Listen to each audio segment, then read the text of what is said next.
Sisi gelap coffee shop di Jogja. Selain rindu angkringan dan pesugihan, ternyata coffee shop di Jogja juga punya cerita. Yang belum tahu, sini merapat. Yang sering nongkrong di coffee shop, sini dengerin.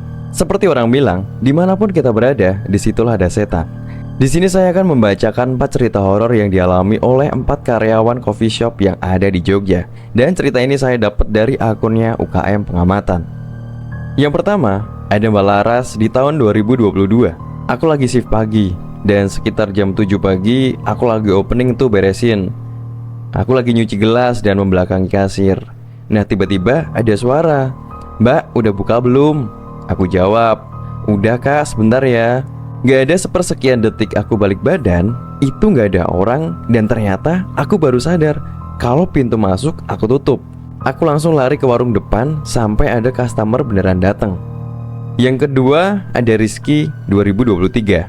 Tempatku kerjakan tutup jam 12 malam. Kebetulan tempatku tuh terbuka dan dekat sungai. Malam itu lagi meeting tuh sama owner berdua di saung. Tiba-tiba kita dengar suara cewek nyinden di balik pohon bambu. Kita samperin dong, dan emang ada di balik pohon bambu. Ownerku ngelempar batu tuh dan suaranya udah gak ada lagi. Terus kita berdua memutuskan untuk pulang. Nah, pas udah beberes, ada suara lagi, tapi di atas saung. Kita pakai senter dong buat nyariin. Pas kita lagi nyari, ada suara dari belakang. Udah ketemu.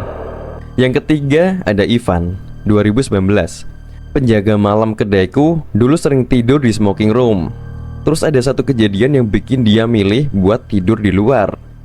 Jadi dia tuh kalau pagi sering disamperin istrinya buat bersih-bersih kedaiku. Waktu itu, dia lagi tidur di smoking room dan kebangun karena ada yang ngasih dia selimut. Dalam keadaan setengah sadar, dia ambil selimutnya dan samar, dia tuh ngeliat sosok istrinya. Dipakai tuh selimut. Dan ternyata pas dia lihat jam HP, masih jam setengah 2 pagi. Dia baru ngeh, ngapain jam setengah 2 pagi istrinya datang. Karena biasanya itu jam 5 baru datang. Dia lihat lagi tuh cewek. Ternyata itu sosok kuntilanak, tapi mukanya rusak. Dia langsung lari tuh, sampai pintu kaca itu pecah karena dibanting. Yang keempat, ada Teguh di tahun 2024.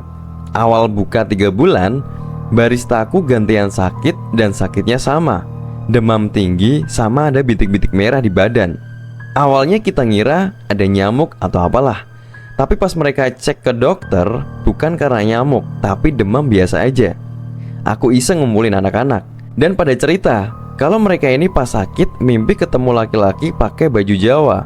Aku langsung konsultasi lah. Ternyata itu gara-gara aku nutup sumur tua. Aku buka lagi tuh sumurnya. Ternyata di dalam sumur itu ada kendi, keris, sama kain Jawa.